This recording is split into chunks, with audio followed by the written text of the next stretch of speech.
Hello viewers, இனி நம்ம பார்க்க போறது ஒன் பீஸ் எபிசோட் 407 பார்ட் 1.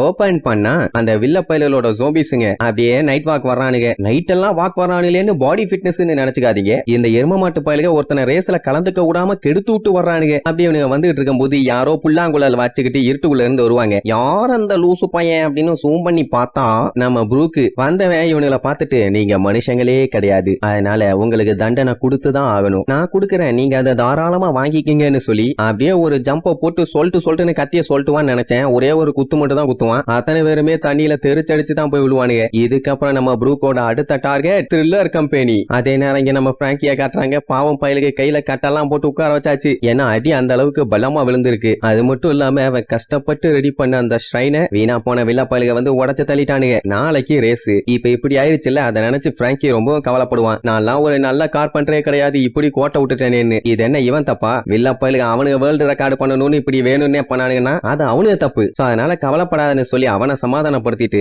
இவனு எல்லாம் கவலைப்படுவானுங்க. ஏன்னா அந்த ப்ரூக் எங்க போனான்னு தெரியல, எங்க போயிருப்பான்னு ஒரே குழப்பம். அந்த டைம் தான் திடீர்னு ரோபின் வந்து நான் வேணா சொல்லட்டுமான்னு கேப்பா. அவளை இவங்களுக்கு எல்லாம் அந்த அளவுக்கு தெரியாது, ஆனா நம்ம ஆளுகளுக்கு நல்லது பண்ணணும் தான் எப்பவுமே நினைப்பா. நீ யாரு என்னன்னு கேட்டவன நான் ஒரு சிட்டி கேர்ள், சும்மா அப்படியே இந்த வழியா வந்தேன், உங்ககிட்ட இந்த மேட்டரை சொல்லலாம்னு நினைச்சேன்பா. மறுபடியும் இதே டைலாக சொல்லிட்டு வராளேன்னு முழிப்பாங்க. அவ சொல்லிடுவா இப்ப நம்ம ப்ரூக் எங்க போயிருக்கான்னு. ஆக்சுவலா நம்ம ஆளு த்ரில்லர் பார்க்கோட ஒரு மெம்பரு. ஆனா அவனு ஏகப்பட்ட வில்லத்தனமான வேலையெல்லாம் பண்ணானுங்கல்ல, அப்படி எல்லாம் பண்ணக்கூடாது, தப்புன்னு சொன்னதுக்கு இவனை அடிச்சு வெளியே துரத்திட்டாங்க. அவனுக்கு இப்ப என்ன கவலைனா, இன்னைக்கு நம்ம ஆளுகளோட ஷைன் காலியா இருக்குன்னா அதுக்கு இப்ப இவன் தான் ரெஸ்பான்சிபிள்ங்கிற மாதிரி ஃபீல் பண்ணிட்டு நேரா நம்ம ஆளுகிட்ட இருந்து குற்ற உணர்ச்சியோட கிளம்பிட்டான். அப்படி அவன் புல்லாங்குழல் வாச்சிட்டு போறத நம்ம ஜோரோ நோட் பண்ணுவான், ஆனா பெருசா கண்டுக்க மாட்டான். அவனுக்கு தூக்கம் தானே முக்கியம். ப்ரூக்கு நேரா அந்த த்ரில்லர் பார்க் கம்பெனி முன்னாடி போய் நின்னுகிட்டு நான் பண்ண தப்புக்கு பரிகாரம் பண்ணாம விட மாட்டேன்பா. என்ன பண்ண போறானுங்களோ தெரியலையே. அதே நேரம் இங்க மேட்ரு தெரிஞ்சவன லூபி ப்ரூக்கை காப்பாத்த வேகமா ஓடுவான். அவனோட கெட்ட பழக்கமே இந்த மாதிரி சம்பவத்துல இறங்கும் போது என்னென்ன பிரச்சனை வரும்னு யோசிக்கவே மாட்டான். ஃப்ரெண்ட்ஸுக்கு ஒண்ணுனா தலைய விரிச்சிட்டு கிளம்பிடுவான். இப்ப அப்படித்தான் ப்ரூக்கே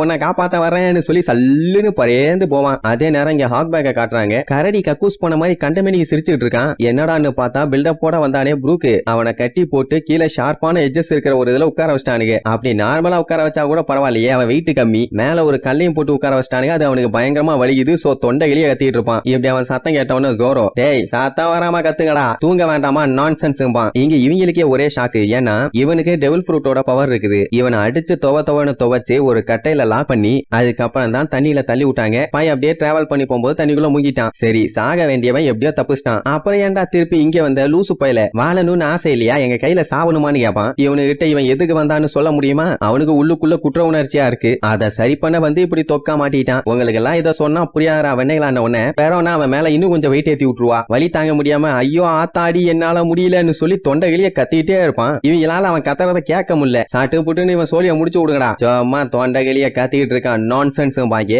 அவனை போட்டு தள்ளுறதுக்கு சுத்தி எல்லாம் எடுத்துட்டு வருவானுங்களா. அவன் வேண்டாம் நான் இங்க சாக விரும்பல, ஏன்னா நான் ஆல்ரெடி செத்துட்டேன்னு சொல்லி ஃபீல் பண்ணுவான். இல்ல வேற எனக்கு ஒரு கடமை பாக்கி இருக்கு, இனிய கொன்றாதீங்கன்னு பேன்னு கத்துவான். அந்த டைமுங்கும் போது கதவை ஒட்டச்சுக்கிட்டு யாரோ வருவாங்க. எல்லாம் என்ன நினைப்போம், லூஃபி தான் வந்துட்டான், இன்னைக்கு பொழந்து கட்ட போறான்னு நினைப்போம். ஆனா வந்தது யார் தெரியுமா, நம்ம ஜோரோ. அட கத்திட்டே இருந்தால அவனால அங்க நிம்மதியா தூங்க முடியல, அதனால பச்சை பச்சையா புடிச்சு திட்டிட்டு இருப்பான். அந்த டைம் தான் கரெக்டா நம்ம லூஃபி வந்து லேண்ட் ஆவான். அவன் ஒருத்த வந்தாலே எல்லாத்தையும் ஓட விட்டு அடிப்பான். இப்ப ரெண்டு பேரு பஞ்சாயத்து பண்ணா என்ன ஆகும்? லூஃபி என்ன பண்ணுவான், கேஷுவலா வந்து ஏன்டா லூஸ் மாதிரி எங்களை விட்டு வந்துட்டேன், வா போலான்னு சொல்லி ப்ரூக்கோட கட்டெல்லாம் அவுத்து விட்டு இருப்பானா. அப்ப ஹாட் பேக் வந்து எப்பா நீ தானே அந்த போலீஸ் மேனு, எதுக்கு கிளம்புறதுக்கு இவ்வளவு அவசரம், அதான் இத்தனை பேர் இருக்கும் இல்ல, நீயும் வேணா செத்துருப்பான். லூஃபி மரியாதையா சொல்லுவான், உங்களுக்கும் எனக்கும் எந்த ஒரு பஞ்சாயத்தும் இல்ல, அதனால ஒழுங்கா வழிய விட்டுருங்க, இல்லன்னா பல்லுகள் எல்லாம் தட்டி விடுவேன்பா. தெருவுல எங்க எனிமீஸ் போனாலே நாங்க விட மாட்டோம், தொக்கா எங்க கோட்டைக்குள்ளேயே வந்து மாட்டி இருக்க, உன்னைய புறா நாங்க விடுவோம்னு சொல்லி அவங்க கிட்ட இருக்க ஜோம்பிஸ பூரா அட்டாக் பண்ண அனுப்பி விடுவாங்க. அதுக்கப்புறம் நம்ம ஜோரோ லூஃபியோட அடியை பத்தி தனியா சொல்லவா வேணும். கொய்யால குமுறுன்னு குமுறி எடுப்பானுங்க. என்னதான் இவனு அடிச்சாலும் திருப்பி அந்த ஜோம்பிஸ் கூட்டம் வந்துகிட்டே தான் இருக்குது. இதுக்கு முடிவே இல்லையா, சண்டை போட்டுக்கிட்டே தான் இருக்கணுமான்னு சொல்லிட்டு இருக்கும் போது நம்ம ரோபின் என்ன பண்ணுவான், அந்த இடத்துல புகைய போட்டு விட்டுருவான். சோ எல்லாம் புகையில இருமிட்டு இருக்கான். அந்த கேப்ல அவங்க மூணு பேருமே எஸ்கேப். அப்படியே வீட்டுக்கு வெளியில ஒரு ஓரமா நின்று மாஸ்க் காட்டிட்டால அதான் ரோபின். சோ அப்படியே கிளம்பினவங்க பிராங்கியோட ஒர்க் ஷாப்புக்கே ஒரு வழியா வந்து சேர்ந்துருவாங்க. அங்க பார்த்தா வேலையெல்லாம் பயங்கரமா போயிட்டு இருக்கும். எல்லாம் மாத்தி மாத்தி வெறித்தனமா வேலை பார்த்துக்கிட்டு இருப்பாங்க. சாப்பாடெல்லாம் ஏகப்பட்ட ரெடி பண்ணி கொண்டு வருவாங்க. ஏன் என்ன பண்றாங்கன்னு கேட்டா, நாளைக்கு மேட்ச் இருக்குல்ல, நைட்டு பூரா வேலை பார்த்து எப்படியாச்சும் அவங்க ஷ்ரைனை ரெடி பண்ணிட்டாங்கன்னா காலையில ரேஸுக்கு போயிடலாம்ல. இப்படி இவங்க பண்றத பார்த்துட்டு ப்ரூக் அசந்து போய் எதுக்காண்டி நீங்க இவ்வளவு கஷ்டப்படுறீங்கன்னு கேட்டா, எங்களுக்குன்னு ஒரு கர்வம் இருக்கு, பெருமை இருக்கு, நியாயம் இருக்கு, நீதி இருக்கு, அதை நாங்க காப்பாத்தாம விட மாட்டோம்பாங்க. அதாவது இந்த மாதிரி ஒரு விஷயத்துக்கெல்லாம் உடனே கிவ் அப் பண்ணிட்டு போனா அதுவா நம்மளுக்கு ஸ்டைலு கடைசி வரைக்கும் போராடுவாங்க. அதனால நாங்க விட மாட்டோம். உடனே நீங்க மட்டும் இல்ல நாங்களும் அப்படித்தான்னு சொல்லி லோலா அவங்க ஆளோட வந்து நிப்பா. என்ன ரோலிங் எக்ஸ்பிரஸ் நம்மள பார்க்க வந்திருக்காங்கன்னு பாத்துக்கிட்டு இருந்தா சைட்ல அந்த டூவல் அவனோட ஐட்டத்தெல்லாம் அள்ளிட்டு வந்துட்டு இருப்பான். எதுக்குன்னா இப்ப நம்ம ஆளுக்கு ஹெல்ப் பண்ண வந்திருக்காங்க. இப்ப இவங்க பண்ணணும்னா முதல்ல இருந்து எல்லாத்தையும் பண்ணணும். ஏதாச்சும் உடஞ்ச பீஸ் இல்ல அப்படி மாட்டணும் இப்படி மாட்டணும்னு ஏதாச்சும் தேவைப்பட்டுச்சுன்னா இவங்களோட பார்ட்ஸை கொண்டு வந்து கொடுக்கும்போது சீக்கிரமாவே வேலையை முடிச்சிடலாம்ல. சோ ரெண்டு குரூப்புமே நாங்களும் உங்களுக்கு ஹெல்ப் பண்றோம், எல்லாரும் ஒன்னா சேர்ந்து வேலையை பார்ப்போங்கிற மாதிரி சொல்லுவாங்க. அவ்வளவுதான், சந்தோஷம் தாங்க முடியல. இதுல என்ன ஒரு மேட்டர்னா நம்ம குரூப் மட்டும் சேர்ந்து இந்த வேலையை பார்த்திருந்தாங்கன்னா நைட்டுக்குள்ள வேலையை முடிப்பாங்க. ஆனா அந்த அளவுக்கு பெர்ஃபெக்ட்டாலாம் முடிக்க முடியாது,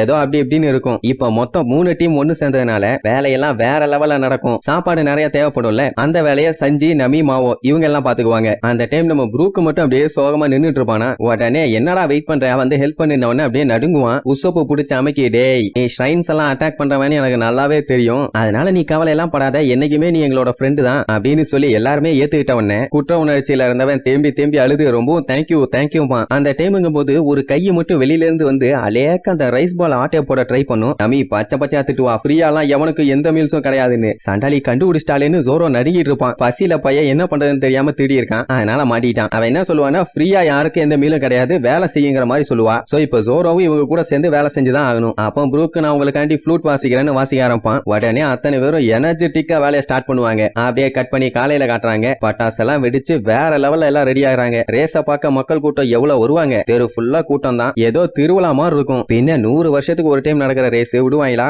அப்படி இவங்க பாத்துக்கிட்டு இருக்கும் போது ஏதோ சூரியனையே மறைக்கிற அளவுக்கு பெரிய சைஸ்ல ஒண்ணு வரும். என்னடா இதுன்னு அப்படியே வாயை பறந்துட்டு பாப்பாங்க. அது வேற எதுவும் இல்ல, அந்த ஓரு. அதுக்காண்டி நிஜமான ஓர்லாம் வரமாட்டான், அந்த மாதிரி ஒரு ஷைனை அவங்க ரெடி பண்ணிருப்பானுங்க. அதை தூக்க ஒருத்தன் 2 பேர் இல்ல, ஏகப்பட்ட ஜோம்பிஸ் இருப்பாங்க. இப்ப இந்த வில்ல கூட்டத்துக்கு என்ன ஒரு சந்தோஷம்னா எல்லாரோட ஷைனையுமே இவங்க நேர்த்தே காலி பண்ணிட்டாங்க. அதனால இப்போதைக்கு ரேஸ்ல இருக்கிறது இவங்க மட்டும்தான். சோ நம்ம தான் இந்த ரேஸ்ல கண்டிப்பா ஜெயிப்போம், நம்மள ஓவர் டேக் பண்றதுக்கெல்லாம் யாருமே இல்ல, அப்படியே பொறுமையா பொடி நடையா போய் பினிஷ் லைனை தொட்டாலே போதும் நம்ம ஜெயிச்சிருவோம்னு சொல்லி சந்தோஷத்துல இருப்பாங்க.